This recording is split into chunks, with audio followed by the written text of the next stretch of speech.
힘들었던 스트레스가 호기심으로 싹 바뀝니다.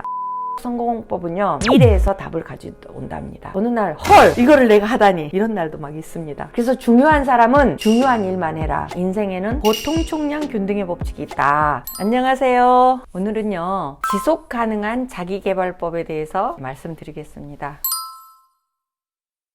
24년간 힘들지 아니한 날이 왜 없었겠어요? 있죠. 그리고 창업 초기도 힘들고 사실은 지금도 힘듭니다. 다만 저는 힘듦에 대한 생각을 달리합니다. 어떻게 생각하냐면, 힘듦이라는 것은 내가 준비되어 있지 않고 할 수 없는 것을 대할 때 드는 감정이다, 이렇게 생각하면, 힘들 때마다 생각 전환을 해서 내가 앞으로 나아가는 시기다 라고 생각을 하면, 힘들었던 스트레스가 갑자기 눈이 번쩍해지면서 그러면 어떻게 나아가지? 하고 호기심으로 싹 바뀝니다. 즉, 위기가 기회고 힘든 시기가 나를 점프할 시기다. 그래서 여자를 위한 사장 수업 책에 좌절이란, 넘어지는 거란 일어서는 연습을 하라고 있는 준비된 게임이다 라고 제가 말씀을 드렸습니다. 좌절하고 싶고 그만두고 싶은 매 순간을 그만두는 기회로 가져가는 게 아니라 계속하는 기회로 가져가게 됩니다. 그렇다 보니 어떤 사람들은 그냥 힘들어지면 그만두는데, 저는 힘들수록 더 강화되는 이상한 묘한 버릇을 가지고 있습니다. 다시 말해서 꾸준하게 성장하는 비결은 그만두지 않는다는 거고, 중간에 힘들어져도 힘든 것을 힘든 시기로 받아들이지 않고 점프하고 올라서는, 뛰어넘는 기회로 삼는다는 것이 꾸준하게 가는 비법 같고요. 저랑 같이 창업한 여성 창업자들은 다 어디 갔죠? 저보다 재능도 뛰어나고 똑똑하고 더 잘난 사람들이 거의 다였다고 생각합니다. 그러나 힘든 시기와 좌절의 시기를 저는 점프업하는 기회로 가져가고, 그들은 힘든 것을 힘든 것으로 받아들였다고 생각합니다. 그래서 꾸준하게 멀리 가는 이유는 중간중간 힘든 기회를 모두 다 뛰어넘는 기회로 만들었고요. 그 다음에 꾸준하게 또 계속 가는 이유는 멀리 가는 목표를 정했기 때문입니다. 저 혼자 힘들 때마다 대실교 쓰는 말이 있는데요. 물리학의 세계에 질량 보존 법칙, 에너지 보존 법칙이 있다면 인생에는 고통 총량 균등의 법칙이 있다. 이 말은 무슨 말이냐면, 신이 인간에게 다 똑같은 행복의 총량과 고통의 총량을 똑같이 줬다고 합니다. 근데 사람들은 행복의 총량만 누리려고 하다 보니까 고통의 총량은 하나도 줄어지지 않아서 젊어서 고생 사서 하라는 말이 있잖아요. 그 말이 이 말 같았어요. 행복의 총량도 똑같이 줬고 고통의 총량을 똑같이 줬다면, 고통의 총량은 남겨두면 남겨둘수록 나이 들어서 고생하는 거잖아요. 그래서 일요일날 출근해가지고 이렇게 생각했어요. 내 인생에 10시간의 고통의 총량을 또 줄인다, 이렇게 생각하니까 그 골방 같은 사무실에 앉아서 일을 하는 그 재미가 솔솔하고 깨가 쏟아지더라고요. 사장으로서 일 많은 것은 고통의 총량을 줄이는 시간이다, 이렇게 생각하고, 휴일도 놀러 가지 못했을 때는 나 오늘 8시간에서 12시간이나 고통의 총량을 줄이면 내 인생 50대, 60대, 70대 얼마나 멋있어질까?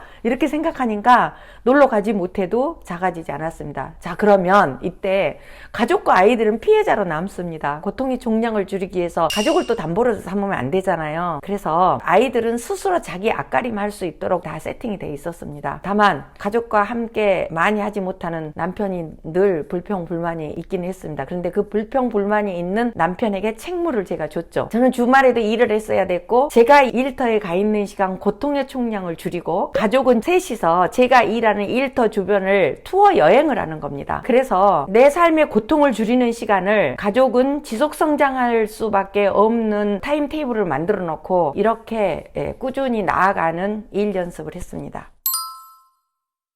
비법은 없습니다. 내가 그 거절을 뛰어넘는 방법밖에 없습니다. 왜? 상대는 거절하기로 작정을 했다면 내가 어떻게 해도 거절을 하게 돼 있습니다. 그러면은 뛰어넘는 전략을 다시 한번 어떻게 세우면 되냐면, 일과 삶의 모든 것을 책임의 원인으로 존재합니다. 이 말이 무슨 말이냐면, 내가 프로포즈를 해가지고 관철된 것도 내 책임, 관철이 안 되고 거절당한 것도 내 책임. 근데 사람들은 관철한 것만 내 책임이고 관철시키지 못한 것은 내 책임이 아니라고 생각합니다.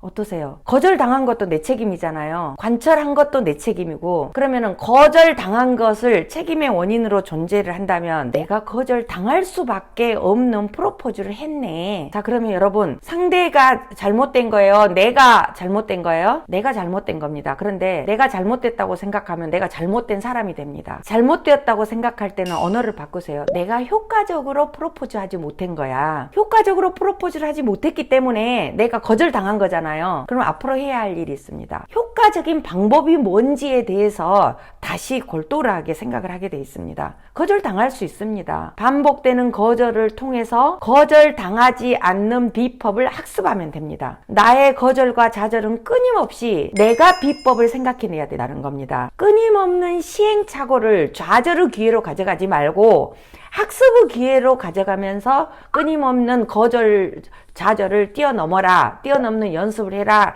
라고 말씀드리고 싶습니다.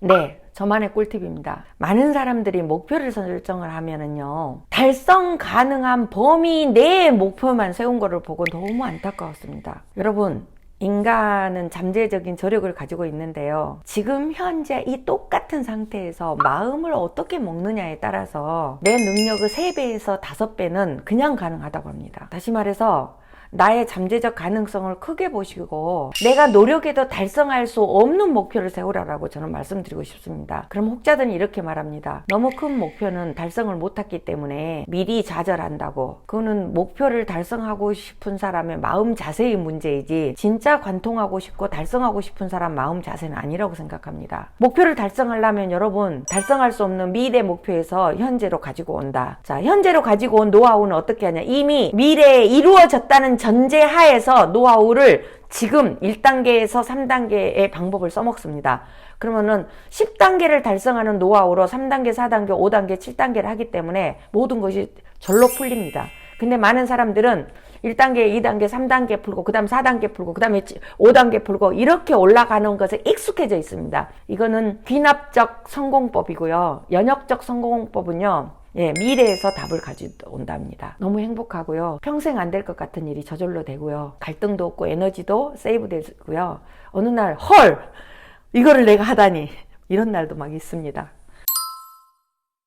저만의 시간관리법을 나눈다면 경영도 해야 되고 홍보도 해야 되고 마케팅도 해야 하고 브랜딩도 해야 되고 인사관리도 해야 되고 정말 이 수많은 것을 해야 되는 사장은 몸을 10개로 쪼개도 부족합니다. 자, 그런데 저는 부족한 시간을 어떻게 투입을 하냐면 중요도 우선순위대로 제 시간을 할애를 합니다. 다시 말해서 대체 가능한 일은 가능한 다 위임을 하고요. 대체 불가의 일만 제가 합니다. 위임하면 되는 일들은 처음에는 효과적이지 않을 수 있어요. 그런데 시간을 가지고 계속 위임하는 거리를 찾아내고 대체 가능하지 않은 일만 제가 한다. 대체 불가의 결정적인 게 뭐냐면 내 기업의 본질적인 생존의 노하우를 만들어가는 것을 제가 합니다. 그래서 중요한 사람은 중요한 일만 해라. 허드렛 일로 시간 낭비하지 말라. 이 말씀을 저는 자주 합니다.